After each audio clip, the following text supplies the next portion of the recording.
Okay, in this case, we have three circuit elements connected in parallel. This is V voltage source, R1 is resistor R1 and R2. ये तीन हमारे पास components जो आपस में parallel में connected है. अच्छा, मैंने बताया था पैरेलल में. अच्छा, पहले तो आप ये देख लें कि if you can identify the nodes, इस सर्किट में कितने नोड्स हैं. तो चलिए विदाउट वेस्टिंग टाइम मैं आपको बताता हूँ. इस सर्किट के अंदर हमारे पास सिर्फ दो नोड्स हैं. एक अपर साइड पे ये नोड है, देखें इस ऊपर वाले टॉप साइड पे देखें तो ये तीनों कनेक्टेड है. वोल्टेज सोर्स R1 R2 ये तीनों के एक एक टर्मिनल यानी अपर टर्मिनल जो है वो आके कनेक्ट हो रहे हैं ऊपर साइड में. जी क्या कह रहे हैं आप, किसने हाथ रेस किया है?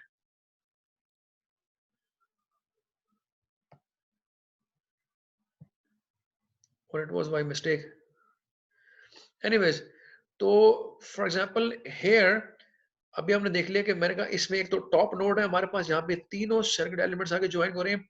Similarly we have this bottom node जहाँ पे यही तीन आगे सर्किट एलिमेंट्स ज्वाइन हो रहे हैं. तो एक अपर नोड बन गया, एक लोअर नोड बन गया. ये इस सर्किट में दो ही नोड्स हैं. क्या किसी को कोई कोई इसमें कोई कंफ्यूजन है?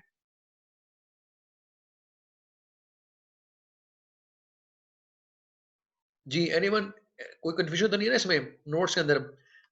चलें होपफुली नहीं होगी. अच्छा आगे बढ़ते हैं. जब हमने ये इसमें नोड आइडेंटिफाई कर लिए तो हमने हमने जो केसीएल का प्रिंसिपल पढ़ा, Kirchhoff's current law.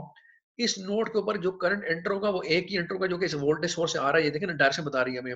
I one यहाँ पे अप्रोच करेगा इस नोड पे, और आई अप्रोच करेगा, आई वन और आई टू यहाँ से लीव करेंगे. तो जब हम इसकी केसीएल इक्वेशन लिखेंगे, केसीएल, तो वो लिखेंगे I is equal to I one plus I two. Of course ये केसीएल की इक्वेशन है.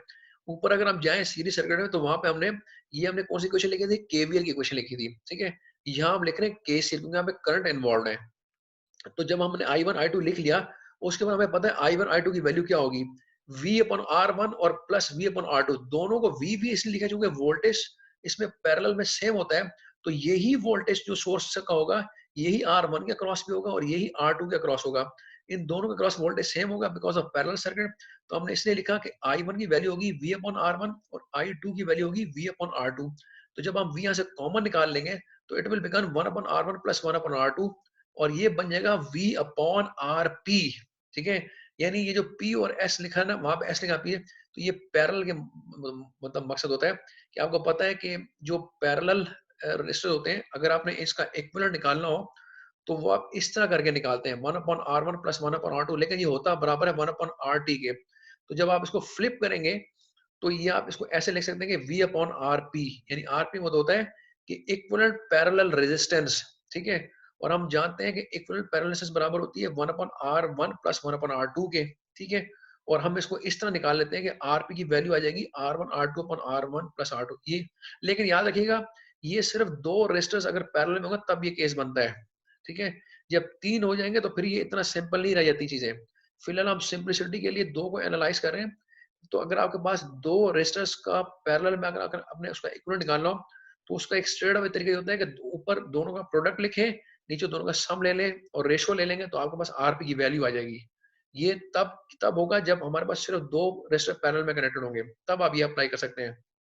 Not for the case of more resistors connected parallel like three or four or more. सिर्फ अगर दो कनेक्टेड होंगे तो उन दोनों को आप क्विकली पैरेलल इक्विवेलेंट ले सकते हैं by applying this formula here. ठीक है.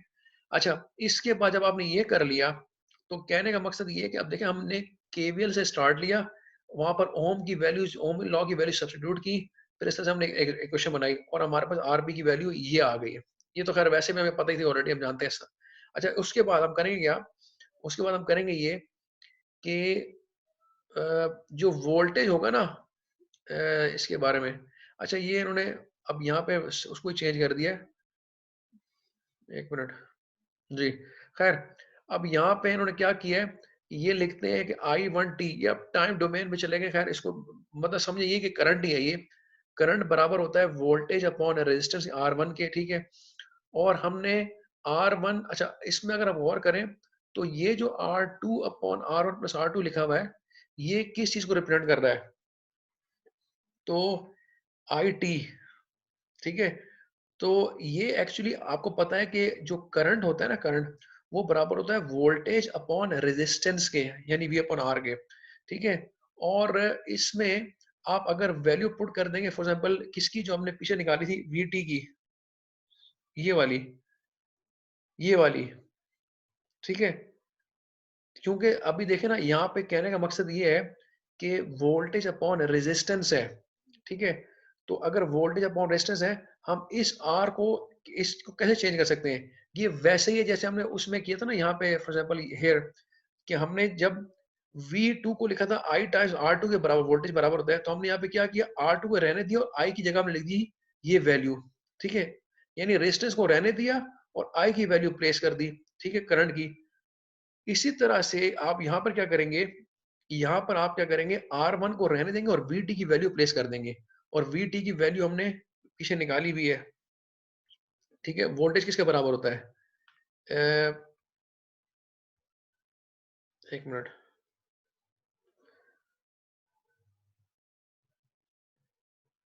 इसने इक्वेशन यहाँ पे ये IT कर दिया, यहाँ पे इसने इसको सर्किट चेंज कर दिया है।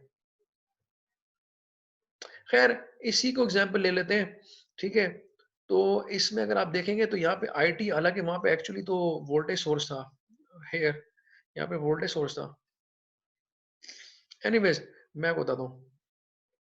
तो जब यहाँ पर आप इस पर आके देखें, तो यहाँ पे इसने वोल्टेज सोर्स को रिप्लेस कर दिया करंट सोर्स साथ। तो इसका मतलब ये हुआ, जो भी IT यहाँ से आएगा ना, वो I1 और I2 में डिवाइड हो रहा है, यानी R1 R2 यहाँ दो पैरेलल में कनेक्टेड है, और इन तीनों के अक्रॉस जो वोल्टेज होगा वो VT ही होगा ऑफ कोर्स, क्योंकि तीनों पैरेलल में कनेक्टेड है।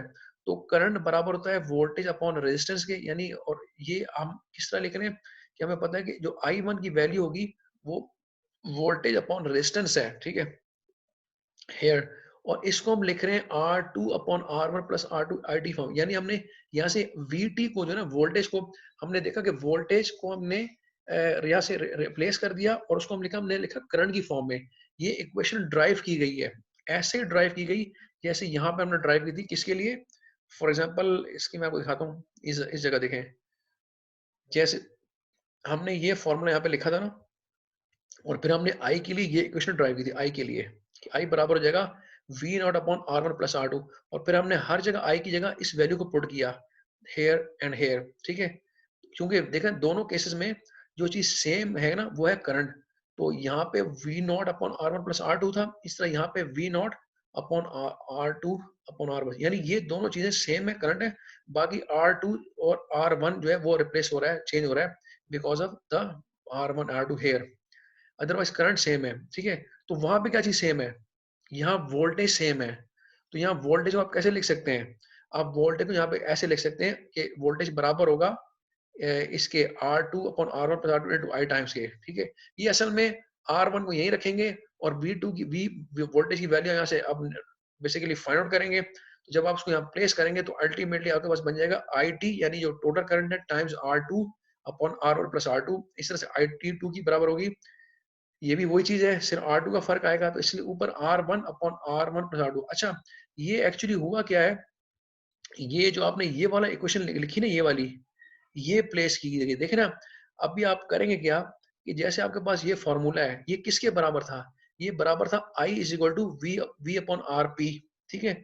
और हमने लिखना है वोल्टेज को, तो आर पी जब यहाँ पे नीचे डिनोमिनेटर में ना, तो इधर जाके ये हो जाएगा ऊपर न्यूमिनेटर में आ जाएगा। तो हम कह सकते हैं V is equal to I times R P, लेकिन आई आर पी की वैल्यू क्या है, ये निकाली हमने, यहाँ पे ये निकाली है। एक स्टेप इन्होंने मिस कर दिया है कि एक्चुअली होता ये कि ये वैल्यू ऐसी आई कि हमने I1 को जो यहाँ पे प्लेस किया ना, यहाँ पे हेयर, और उसके बाद हमने ये वैल्यू यहाँ पे कैलकुलेट की। तो यहाँ से हम अगर आप V निकालना चाहें तो V की वैल्यू कैसे आ जाएगी, I टाइम्स RP, और RP की वैल्यू ये है। तो इसका मतलब जो हुआ, वोल्टेज बराबर हो जाएगा I total current times R1 R2 upon R1 plus R। जब आप इसको पुट करेंगे इधर इस वाली इक्वेशन में, तो फिर ये इक्वेशन निकल के आ जाएगी, ये आ जाएगी यहाँ से। ये आपको सॉल्व करना पड़ेगा, आपको खुद से करके आप करें, बल्कि मैं कह रहा हूँ आप करें, आप ऐसा करें, all of you guys please do it. आपने जब यहाँ पर आप स्टेप पे यहाँ पर आ गए थे ना, ये बराबर हो गया था आई का टोटल करंट का, जो कि बराबर होगा वी अपॉन आर पी, ठीक है? उसके बाद हमने आरपी की वैल्यू यहाँ से फाइंड आउट की, यहाँ से ये निकाली है, ठीक है? जब हमने आरपी की वैल्यू फाइंड आउट कर ली, अब हमने देखना है कि जो वोल्टेज है जो कि कॉमन है अक्रॉस ऑल द एलिमेंट्स, यहाँ भी वी है, ये भी वी होगा, ये उसकी एक्सप्रेशन क्या बनेगी in terms of resistance values and the current. तो आप क्या करेंगे, वी को इधर ही रखेंगे और आरपी को ले जाएंगे इधर, तो ये बचेगा आई टाइम्स आरपी, और आई टाइम्स आरपी, और आरपी की वैल्यू क्या है, ये है। तो आपने आरबी को लिखना है इसकी फॉर्म में, तो it will become V is equal to I times R1 R2 upon R1 + R2, ये बन जाएगी इक्वेशन। ठीक है, और जब इसको आप प्लेस करेंगे हेयर यहाँ पे, तो जब आप सिंप्लीफाई करेंगे तो ये इस तरह की इक्वेशन आ जाएगी। करके देखें जरा please, you all of you please do it. मैं आपसे इसका रिस्पॉन्स चाहता हूँ, मैं चाहता हूँ आप ये करके देखें कि ये वाली इक्वेशन जो ड्रॉ हो रही है यहाँ पे, ये और ये कैसे ड्रॉ हो रही है। अच्छा, we have less than 1 minute now, please we will come back, आपने जाना नहीं है, हमें इसको कंप्लीट करना है, क्योंकि बस ये हमारे पास लास्ट टॉपिक है, ये अभी आपको समझ में आ जाएगा, तो we will be done with this. और हमारे पास अभी 10 मिनट्स वी हैव, ओके। तो ये जैसे सेशन टर्मिनेट होगा, we will come back again.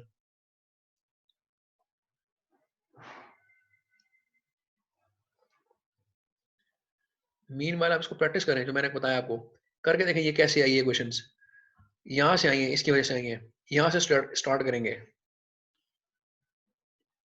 ये हमारे एंड रिजल्ट्स हैं दोनों, वर्गीस ने यहाँ करके दिखाया, ये देखें।